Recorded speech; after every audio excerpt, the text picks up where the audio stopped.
Good afternoon, everyone. Thank you so much for joining us here on Atlanta News First Plus. We appreciate you being with us. Want to just hop on here and share a little bit of news with you that we've been following. So right now, a family in Southwest Atlanta is calling for change after another person was shot in the same area where their aunt was killed nearly a year ago. Want to show you her image now. Her name is Lashunder Edge, and she's 64 years old.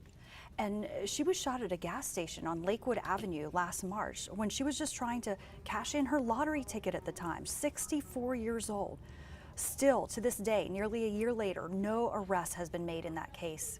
Well, just this week, another person was shot and killed at a gas station in that very same neighborhood. So Edge's niece says both businesses and police really need to do much more to protect their community. Certain stages of grief, and I'm not past the angry stage yet. So to even see somebody else lose their life, it just made me even angrier. Understandably so. District 1 City Council member Jason Winston oversees the Lakewood Avenue area, and he's calling for a gas station and convenience store ordinance in DeKalb County that will require these stores to have a working camera system at all times. All right, if you have kids in the Atlanta school system, or in school anywhere in Georgia, I should say, really, this might be of concern to you. We're talking about possible lead in the drinking water. So obviously very concerning, giving instance like in Flint, Michigan, but a new study actually finds students might be ingesting lead from drinking water at multiple schools. Georgia actually scored an F in keeping kids safe from lead poisoning.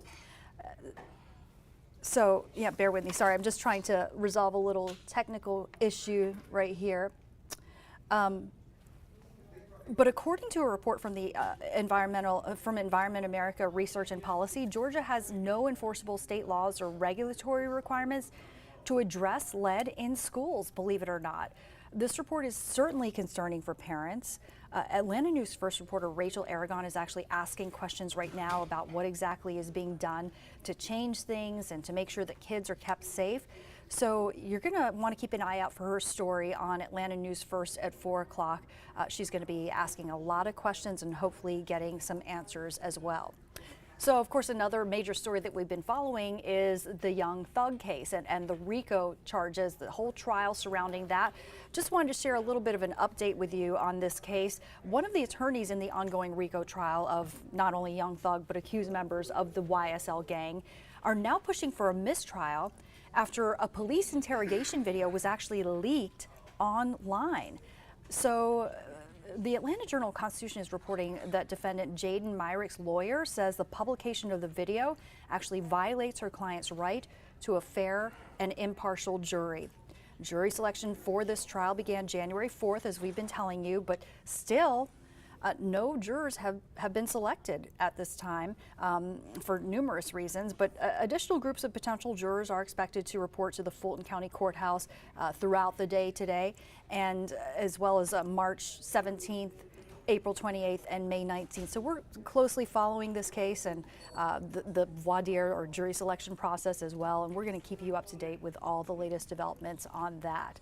Also want to talk about gun laws in Georgia and how it could be impacting the possibility of having the Democratic convention here in 2024, because there are some concerns being raised over Georgia's gun laws. So right now, for context, Chicago, New York, apart from Atlanta, are the top 3 cities being considered for the Democratic convention.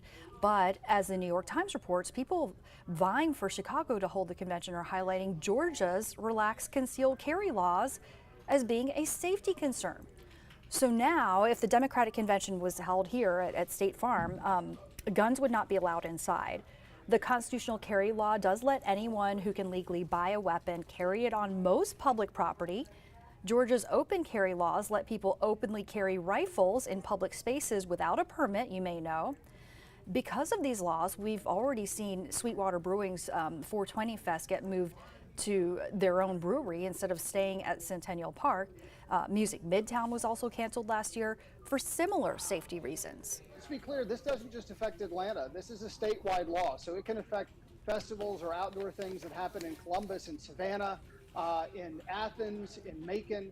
And so I think that we need to understand that, one time may be an exception, but now when we see two festivals and we have more on the books, Shaky Knees among them, that are on public land, hopefully we can now galvanize around a solution and really focus on allowing these kinds of very good things to happen in our city and in our state.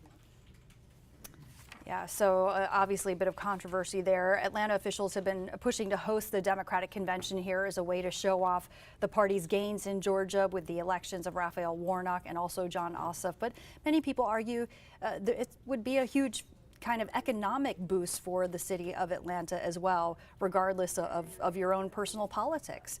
All right, want to show you this image. You may know this gator, he's kind of famous. And actually, we just captured this video. Our own Atlanta News first reporter Don Shipman captured this video of Flat Creek Floyd. Apparently has a reputation in this community. Here, let me loop this video so you can keep looking at it. So this guy, he's in Peachtree City once again. He's kind of been in and out of Peachtree City over the years. And he's kind of a celebrity apparently. And in the past, police have had to warn residents, stop trying to take selfies with the alligator.